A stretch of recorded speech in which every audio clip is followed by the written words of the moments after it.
जेव्हा भगवंत तुम्हाला पार आखरी टोकाला नेतात आणि तेव्हा तुम्हाला डिसिजन घ्यायचं असतं, हारायचंय की लढायचंय. चला मग ते मोठं रेकॉर्ड ब्रेकिंग काम करतात. तुमचे हात तुटले, तुमचे पाय तुटले, तुम्हाला आजार झाले, तुम्ही व्हीलचेअरवर जरी बसलात तरी तुम्ही जे ठरवलंय की तुमच्यात चमत्कार करण्याची कॅपॅसिटी ठासून ठासून भरली आहे. फक्त जन्मापासून, लहानपणापासून माझं बोलणं, माझा विचार, माझ्या सवयी, माझं उठणं, माझं काम करणं, माझं समजवणं, अडचणीकर पाहण्याचा ॲटिट्यूड सगळंच बदलून टाकलं. प्रॉब्लेम हा नाही की लोक आळशी आहेत, लोकांचे छोटे स्वप्न आहेत. तर तुम्ही तुमचं स्वप्न मोठं करण्याची गरज, कुठली पण इन्फॉर्मेशन तुमच्या आयुष्यात येऊन द्या, तुम्ही स्टेबल पाहिजेत. नवरा बायको होते, मिस्टर डेथ झाले, मुलगाला आर्मीत भरती केलं आणि युद्ध चालू होतं आणि युद्धामध्ये मुलगा डेथ झाला आणि शेजारच्याला फोन आला, तुमची जबाबदारी आहे की त्यांच्या आईला समजवणं की तुझा मुलगा डेथ झाला आहे. तर शेजारी 3-4 जण एकत्र गेले तर आई फडची पुसत होती आणि ते गेल्यावर बघितलं, म्हणले मावशी एक दुःखदायक घटना घडली. म्हणले मुलगा वारला आहे. तिचा हात 2 सेकंदासाठी थांबला, त्यानंतर ती पुन्हा फडची पुसत होती. 15 सेकंदपर्यंत ती फडची पुसल्यानंतर ती म्हणली, तुम्ही टेन्शनमध्ये काय आहे, तुम्ही बसा ना, थांबा मी चहा कर तुमच्यासाठी. ते नाही बसा म्हणली. किचनमध्ये गेली, पाणी गरम केलं, चहा बनवला, त्यांना चहा पाजला आणि त्यांना न राहून त्यांनी विचारलं की तुम्ही एवढी दुःखद घटना आहे, एवढा डेंजर इम्पॅक्ट तुमच्या आयुष्यात आला आहे, तुम्ही एवढा सहज याला कसा घेतला. मी अचिंबित झालो आहे. म्हणजे हे जो तुमचा रिस्पॉन्ड आहे तुमच्या घटनेसाठी, रिॲक्ट नाही झाला, तुम्ही रिस्पॉन्ड केलं आहे. तुम्ही जे काम करता त्या कामात बंद नाही केलं, ती घटना झाली आहे, पण तुम्ही तुमच्या कामावर लक्ष केंद्रित ठेवलं आहे. आणि मला माझ्या आयुष्यात आत्तापर्यंत मी कधीच नाही पाहिलं की आई एवढी डेंजर घटना ऐकून आई स्टेबल आहे. कसं काय? तेव्हा आईचा रिप्लाय होता, माझ्या बहिणीकडून मी शिकले होते, आयुष्यात जे घडणार आहे ते घडणार आहे. ते कुठलं पण घडत असलं, किती पण मोठं जरी घडलं, तुम्ही तुमचं कार्य बंद नका करू, तुम्ही तुमचं कामं करत. किती लोकांना वाटतं एक्स्ट्राऑर्डिनरी लोक असं करतात. The tragedy of life is not death but life without purpose death. म्हणजे मरणं हे काही लई अवघड नाही आहे, पण लाईफमध्ये काही ध्येयाशिवाय जगणं हे मरण्यापेक्षा पण घातक. काय पाहिजे तुमच्याकडे? ध्येय, पर्पज डिसाईड करावं लागेल. कुणाचा फोटो या, शिक्षण 15 वर्ष, मग 3,000चा पगार, 6 वर्ष काम केल्यावर 30,000 पगार. आणि जेव्हा पगार 30,000 होता आणि त्यावेळेस ह्या बिझनेसला सुरुवात केली, पण जेव्हा बिझनेसला सुरुवात केल्यानंतर हा बदल आहे माझा, बिफोर आणि बिकॉज ऑफ पर्पज, टार्गेट, ध्येय, गोल. काय दिसतं स्क्रीनवर? You are born with purpose not by. असंच पाठवलंय का देवान तुम्हाला? काय बापाने बोलवलं तुम्हाला? तुम्ही इथं का आलात? काहीतरी कारणासाठी.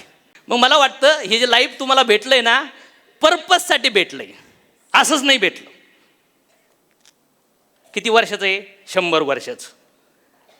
आता तुमच्या डिसिजनवर ठरतं की तुम्ही 100 जगणार की 70 जगणार की 80 जगणार की 50 का 30 का 35 का मध्येच खसकणार. तुमच्या चॉईसेसवर डिपेंड आहे. राईट और रॉंग? चॉईसेस. शॉर्ट ट्रिप आहे, काही शॉर्ट ट्रिप, जसं म्हणतात ना, चलो यार 2-3 दिवसात ट्रिप काढूया. ही पण कशी ट्रिप आहे? शॉर्ट, एकदम शॉर्ट.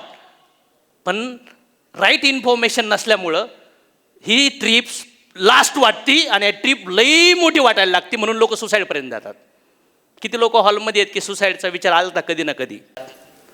हो, तुमच्या डोक्यात तर आला होता. मी गेलो होतो, फक्त 10 सेकंद ट्रेन होती 15 वर्षापूर्वी. जेव्हा भगवंत तुम्हाला पार आखरी टोकाला नेतात आणि तेव्हा तुम्हाला डिसिजन घ्यायचं असतं, हारायचंय की लढायचंय. चला मग ते मोठं रेकॉर्ड ब्रेकिंग काम करतात. आखरी टोकाला, पार मरण्याच्या लेवलला. मग 2 चान्स असतात, एक तर बाउन्स बॅक, नाही तर डाऊन. पण काही लोक ती वेळ येऊनच देत नाहीत, तयारी करून ठेवतात सगळे, नको तिथपर्यंत जायचंच नाही. तर मग जेवढे पण लोक महान बनले, हे बघा ना स्क्रीनवर कोण लोक आहेत आज. याच्यामध्ये काही आहेत आणि काही हे जे मोठ्या लोकांना पाहतो ना आपण, जे लीडर्स म्हणतो, ज्यांनी समाजात कॉन्ट्रीब्युशन केलंय, त्यांनी त्यांच्या आयुष्यातले पर्पज डिसाईड केले. आणि पर्पज म्हणजे असं एक ध्येय, असं एक टार्गेट. साला तुम्ही रक्तबंबाळ झाले, तुमचे हात तुटले, तुमचे पाय तुटले, तुम्हाला आजार झाले, तुम्ही व्हीलचेअरवर जरी बसलात तरी तुम्ही जे ठरवले त्या गोष्टीसाठी तुम्ही रोज लढतात, याला म्हणतात पर्पज. कारण कारण महत्त्वाचं आहे की आयुष्यात काय करायचं आहे. The most important days in your life are the day you born and the day you find out why. जन्मतारीख सगळ्याला माहिती आहे, पण का जन्मलात हे ज्या दिवशी माहीत होईल ना त्या दिवशी खरा चमत्कार होणार. मला हे माहीत झालं 2010 साली रात्री 2:45 वाजता. समज में आया. नो मॅटर कब आएगा वो थॉट्स. 2 डेट्स. जन्माची डेट तर सगळ्या लोकांना माहिती आहे, पण ज्यांना का जन्म झाला आहे ही डेट माहिती होती ते लोक समाजात चमत्कार करतात. आणि माझी अपेक्षा आहे की तुमच्यात चमत्कार करण्याची कॅपॅसिटी ठासून ठासून भरली आहे. फक्त जन्मापासून लहानपणापासून आजूबाजूच्या लोकांनी तुमच्यावर घाण टाकली आणि आज मला ते घाणीला साफ करायचे. येते लक्षात. When you know your purpose every pain become a part of your preparation. जेव्हा दर्द चालू होत, जेव्हा तुमच्याकडे टार्गेट आहे, किती त्रास होऊन द्या, किती संघर्ष होऊन द्या, तुम्हाला त्रासच नाही होत त्या गोष्टीचा. जर बिझनेसला सुरू केलंय आणि त्रास व्हायला लागला तर समजून घ्या काय बिझनेस का करायचा हे माहिती नाहीये. त्रास कुणाला होतो? ज्याला बळच लग्न करून दिलं जातं त्याचं. बरोबर ना. पण जे पळून जाऊन लग्न करतात, रोज एकमेकाला कुठे तरी समाधी देऊन, love marriage is very good because decision त्यांचा आहे. पण ज्याला बळजबरीने घोड्यावर बसवलंय त्याला विचारा काय होईल, काय होईल, मजा येईल नाही. काही पण रिझन येऊ शकतात समोर. Yes or no. Next, success without purpose is like a car without direction. म्हणजे जर तुम्ही जगताय आणि तुमच्याकडे पर्पज नाही आहे तर अशी एक कार नुसती चालवायची, माहीतच नाही कुठं जायची. दगड आहे आणि एक मूर्तिकार दगडावर फटके आणून राहिला आहे आणि त्याला माहितीच नाही आहे मला कुठली मूर्ती बनवायची, फटका कसा असन, बोला हातोडा कसा असन, असा आडा तेडा. पण जर का कळलं की मला शंकराची, मला गणपतीची, मला कृष्णाची मूर्ती बनवायची, आता फटका कसा असन. मग जेव्हा मला कळलं की मला या बिझनेसमध्ये टॉपला जायचंय तेव्हा माझं बोलणं, माझा विचार, माझ्या सवयी, माझं उठणं, माझं काम करणं, माझं समजवणं, अडचणीकर पाहण्याचं ॲटिट्यूड सगळंच बदलून टाकलं. कळतंय का. मग तुम्हाला जर तुमच्या आयुष्यात तुमच्या पर्पज तुमच्याकडे असेल तर तुमची पूर्ण मेंटॅलिटीच बदलते सिच्युएशनकडे पाहण्याची. तुम्हाला निगेटिव्ह काही दिसणारच नाही. समजतंय का. आणि मला असं वाटतं जीवनामध्ये पर्पज नाही की एनर्जी आहे. आत्म्याला एनर्जी म्हणजे जेव्हा तुम्हाला पर्पज तयार होतो ना, तुमची गाडी अशी पेट्रोलने भरलेली असते. कुठले पण सिच्युएशन तुमच्या आयुष्यात होते तुम्ही लढणार. When you discover your purpose you stop chasing a success, success start chasing a you. कामयाबी के पीछे मत भागो, काबिल बनो, कामयाबी चक मार के पीछे आएगी. काही लोकांना 25 सारखं म्हणणं लई मुश्किल आहे, काहीला 50 सारखं म्हणणं मुश्किल आहे, काहीला 1 लाख कमवणं मुश्किल आहे. पण काही लोक महिन्याला 10-20 लाख असेच कमवतात. वाय? पर्पज. लोक आळशी नसतात, त्यांचे गोल्स छोटे असतात, टार्गेट छोटे असतात. समजतंय का. डिपेंड तुमच्यावर आहे, तुमच्या लाईफचं पर्पज काय आहे, तुम्हाला काय मिळवायचं. एक 5 मित्र असतात आणि मस्तपैकी घरी टेबलावर, डायनिंग टेबलवर बसून त्यांची पार्टी चालली असते. पण त्यात एक लीडर असतो, टीम असते त्यांची. तर तो म्हणतो जेवण झालंय, चला हात बीत धुवा, बाहेर धो पाऊस येऊ राहिलाय, आपण एक गेम खेळूया.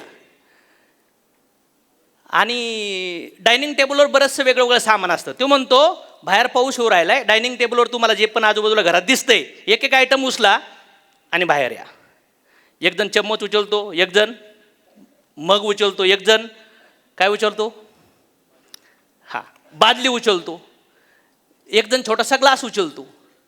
4 लोक 4 गोष्टी उचलतात. काय काय, एक जण चम्मच, एक जण छोटासा ग्लास, एक जण मोठा मग आणि एक जण बाल्टीत. आणि बाहेर जातात आणि भरतात पावसात. कोणाचा पहिला भरला? चम्मच पण लगेच भरला, तो आत आला. नंतर ग्लास भरला, नंतर मग भरला आणि बाल्टी भरतच नव्हती. बाल्टी, त्याची बाल्टी भरायला वेळ लागला. मग ज्याच्या आयुष्यात छोटे छोटे टार्गेट आहेत ना, ते चम्मच सारखे येतात. थोडंसं झालं, थोडंसं झालं, थोडंसं झालं, बास खुश. आणि नंतर कम्पॅरिझन कोणा संग आहे, त्या चम्मचभर पाण्यासोबत माझी जिंदगी बदलली पाहिजे, मला आंघोळ करायची शावर लावून. आणि मग शावरकडे बघणार, लोक सांग अयो लय भारी झालंय, मी पण करणार. पण घेऊन काय गेलाय हा? काय घेऊन गेलाय? काय घेऊन जायची गरज आहे? मी तर म्हणतोय मोठी टाकी घेऊन जायला पाहिजे, मोटर घेऊन जायला पाहिजे आणि फुल शावर खाली येऊन बसलं पाहिजे. चला आपण असंच केलंय, समज में आया. आणि तरी पण नॉन स्टॉप आहे. मग प्रॉब्लेम हा नाही आहे की लोक आळशी आहेत, लोकांचे छोटे स्वप्न आहेत. तर तुम्ही तुमचं स्वप्न मोठं करण्याची गरज आहे. समजतंय का? Expectation plus ability. समजतंय का? तुमचे अपेक्षा काय आहेत आणि तुमचा ॲबिलिटी काय आहे. माझी अपेक्षा आहे की मी एक नॉर्मल घरातल्या मुलीला सांभाळू शकतो 50,000च्या पगारामध्ये, म्हणजे माझी ॲबिलिटी हे. पण माझी इच्छा काय आहे, मी लग्न केलं पाहिजे ऐश्वर्या संग. आता तिची लाली 50,000ची. आता माझी ॲबिलिटी, माझं काम, माझे विचार, माझं बोलणं महिन्याला 50,000 कमवायचं आहे आणि हा लिहितो 5 लाखाचा गोल. याचं खानदान लागलं तरी पूर्ण होणार का? ए डाबड्या, होणार का? तुझी इच्छा आहे 1 लाखाचा चेक, पण तुझ्या आतला स्किल, तुझी कलाकारी आहे 10,000 रुपये कमवायची. आणि जेव्हा कळतं की तुला 7-8-10 दिवस करून होत नाही, तेव्हा म्हणतो आता काय ह्या महिन्यात होणार, पुढच्या महिन्यात. आणि असाच करत करत हा म्हातारा होतो. शेजारच्याला विचारा, सर सांगतात ते तुझ्यासाठी आणि माझ्यासाठी, तुला लक्ष देऊ राहिले का विचारा. हे मोटिवेशन रील, कोट्स, व्हिडिओ ऐकणं फार सोपं आहे, ऐकेपर्यंत लय भारी वाटतं. पण जेव्हा बंद केलं जातं, माणूस पुन्हा ज्या गोष्टी खुशी भेटली पुन्हा ते ऐकायला चालू करतो, फक्त इन्फॉर्मेशन घेणं. पण रूल काय आहे सक्सेसचा? Information plus emotions plus actions, मग रिझल्ट्स क्लिअर होतात. अरे फुकट भेटणारं पाणी लोकांनी 25, 50, 100, 200, 250ला विकायला चालू केलं लिटर. खरी मजा कशात आहे माहिती आहे का? ज्या सोप्या गोष्टी आहेत, त्या सोप्याच गोष्टी लोक करणं विसरलेत आणि म्हणून आनंदी नाही आहेत, यश नाही आहे. फक्त सोशल मीडियाचे ज्ञानीबाज होऊन बसलेत. काय बसले तर? ज्ञानीबाज. सोशल मीडिया नव्हतं तेव्हा लोकांना माइंडचे एवढे प्रॉब्लेम नव्हते, माहिती तुम्हाला? आता सोशल मीडियाच्या अवेअरनेसमुळं कुठला पण मटेरियल तुमच्या आजूबाजूला येऊन जमा होऊ राहिलं तुमच्या स्क्रीन टू. राईट और रॉंग? मग आता नेक्स्ट टॉपिक येतो सेल्फ बिलीफ. यशाचं पहिलं पाऊल म्हणजे स्वतःवर विश्वास ठेवणं. बघा ना, लोक झाडाला वेढा घालतात, लोकांना त्या झाडावर विश्वास आहे. कुठंतरी गाठ बांधतात, लोकांना त्याच्यावर विश्वास आहे. चंद्राला काय करतात, दाखवून चंद्र उगेपर्यंत उपवासाची वाट पाहतात, चंद्रावर विश्वास आहे.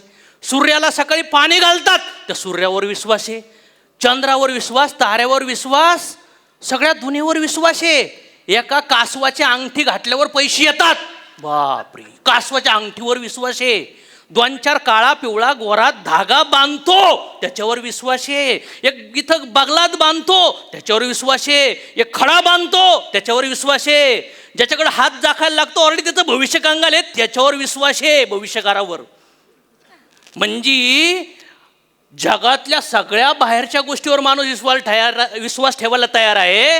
पण जगात सगळ्यात महान जी कलाकारी, जी निर्मिती भगवंताने या पृथ्वी तलावर पाठवली आहे, म्हणजे तुम्ही, तुमच्यावर विश्वास नाहीये. हा सगळ्यात मोठं कारण आहे आयुष्य लोकांचं, सगळ्यात मोठं कारण.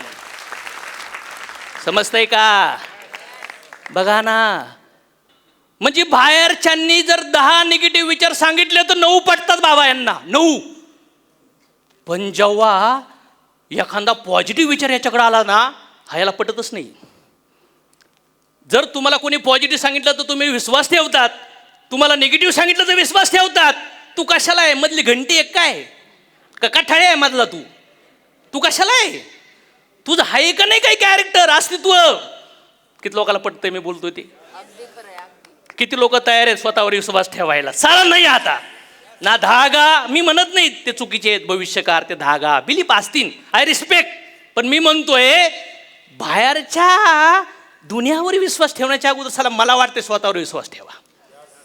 हां, नाही तर ह्या डेटला ह्या मुहूर्तला गाडी घेतली ना असं असं होईन, ह्या मुहूर्तला जर मी असं केलं ना हे होईन.